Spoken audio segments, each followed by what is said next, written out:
Pradeep ji, 11% vote कहाँ गए? नहीं 11 नहीं, 12 कांग्रेस बीजेपी दोनों को 12%। हाँ 12% वोट जो मैं जास्मिन को बधाई दूंगा। आम आदमी पार्टी अब तीसरे ऑफिस में सरकार बनाएगी, ये अपने आप में बड़ी बात है, इसमें कोई दो राय नहीं है। लेकिन जिस हिसाब से जास्मिन ने कहा कि 8 साल के अरविंद केजरीवाल जी का जो प्रशासन रहा, जो विकास कार्य रहे वगैरह वगैरह, तो आप विकास कार्य की बात तो कर रहे हैं स्टेट असेंबली इलेक्शन के संदर्भ में, क्योंकि चीफ मिनिस्टर तो वो स्टेट के हैं। तो 54% से वोट यदि 42 आता है, आप समझ रहे हैं कितना बड़ा फॉल है वो। 12% का फॉल आप समझ रहे हैं 2 साल के अंदर, इसका क्या मतलब है? प्रदीप जी, मैं आपका आंसर बस एक ही शब्द से कहूंगा कि लोकसभा चुनाव का अगर आप आकलन करें कि लोकसभा नहीं, असेंबली बताता हूँ।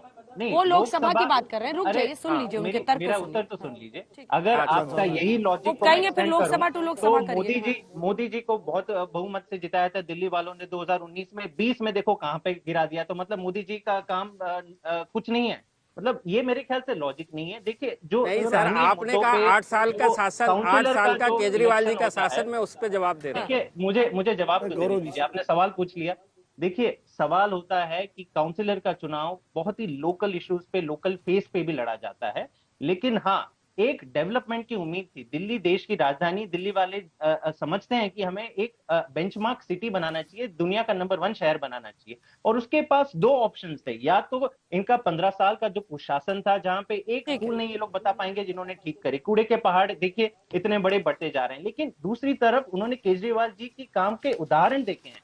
मैं मानता हूं वो स्टेट गवर्नमेंट का काम है, लेकिन वहां पे उदाहरण देखा। उन्होंने कहा है कि केजरीवाल जी जो कहते हैं वो करते हैं, और यही भरोसा है, यही गारंटी का जो मॉडल है दिल्ली वालों को पसंद आया, और काम की राजनीति पे दिल्ली वालों ने आज मोहर दी। ठीक है, विनोद जी जल्दी से। गौरव जी, मेरा एक प्रश्न है। आपने कहा कि हम गुजरे जमाने के लोग नहीं हैं और वापस आएंगे, आपका जो जिस तरह परफॉर्मेंस है वो भी ये बताता है एमसीडी में। लेकिन दिल्ली विधानसभा के मामले में 1993 के बाद से बीजेपी लगातार पीछे होती गई, और आज जिस स्थिति में है तो गुजरे जमाने जैसी बात है। उसके लिए क्या प्लान है आपका? देखिए विनोद जी, ये बात आप भी मानेंगे कि कई चुनाव होते हैं और भारतीय जनता पार्टी के प्रवक्ता और लीडर हमेशा उस चर्चा में शामिल होके जो भी जनादेश आता है उसे स्वीकारते हैं, और उसके बाद हम लोग समीक्षा करते हैं, आत्मचिंतन करते हैं। और ये बात बिल्कुल सही आप कह रहे हैं कि विधानसभा चुनाव में हमें अपनी ताकत बढ़ानी होगी। लेकिन ये भी बात सही है कि दिल्ली की अगर बात करें तो अरविंद केजरीवाल को हराने का मादा अगर किसी में है, अब कांग्रेस पार्टी तो सिमट गई है, तो वो भारतीय जनता पार्टी में ही है, और वो बात स्पष्ट हो जाएगी जब अगला चुनाव आएगा।